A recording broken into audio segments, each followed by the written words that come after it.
Every time people ask me about my name being on the Stanley Cup, I always say it was on the rung that was just removed. As Sarah points out, can you imagine how big the Stanley Cup would be if they, right, I mean, forever, 100 years of names? Well, it would take one of those great big giant defensemen for Tampa Bay to carry it around after the win. The little guys couldn't carry it to be Schuster, so big. Victor Hedman. Hey, finally, it's game day. We've been here 5 days. We played one game. Man. Hockey players and hockey analysts don't do well with this much time off. We need to get playing games. We can talk about something fresh every morning. So far this postseason, the Tampa Bay Lightning, they absolutely love game number 2. They're 3-0 in game 2. Is most significant, however, when they've dropped the first game, they've bounced back to win both of those games in game number 2, outscoring the opponent 11-3 in those games. So Tampa Bay, cool, calm, collected, and they say, no problem here. We lost game 1 3 out of 4 times, so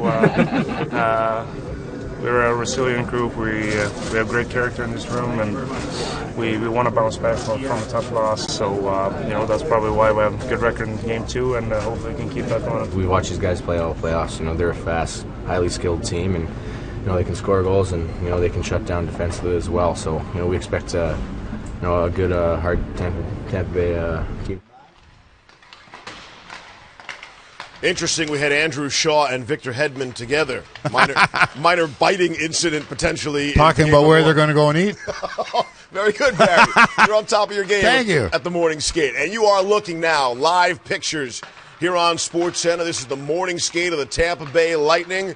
Seems to be a fair collection of players out there this morning, always optional, especially for the superstars. Pretty good collection. I don't see John Cooper, the coach, but he wasn't here before game 1 either for the pregame skate. Assistant coaches are running. Stamkos isn't out this morning. He was out for the morning of the game 1 skate, so there's something different. Johnson's out, the triplets.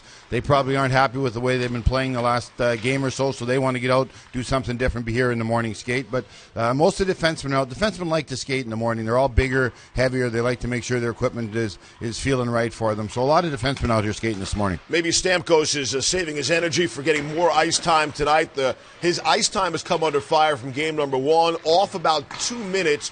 But the critical moment of the game, the last minute of game number 1, with Tampa Bay down a goal, the Lightning captain and best player and best scorer was on the bench, Barry. Well, obviously, I think John Cooper would like to have your goal scorer on the ice in that situation. You're trying to catch up. You need him on the ice. He's been hotter than a firecracker of late. So that was a little bit of surprising that he wasn't on the line, that was on the ice in that scenario. He'd just come off the ice a little bit before that, but there's no reason to think that he could break a stick or someone could kill for time, and he'd be fresh to go for the last 35 seconds. 5 other Tampa forwards had more ice time than Steven Stamkos. Yeah, that's very surprising. I'm a big believer that your coach's job is to give your great players the opportunity to succeed. And if Steven Stamkos isn't on the ice the last minute of the game, he's not going to be able to succeed. I got to think he's going to play more minutes tonight. I got 20 minutes, something like that. Funny part was you got Duncan Keith minutes were way down for Chicago, too, 29. which doesn't make sense. So there were a lot of funny things as far as minutes were concerned in game 1.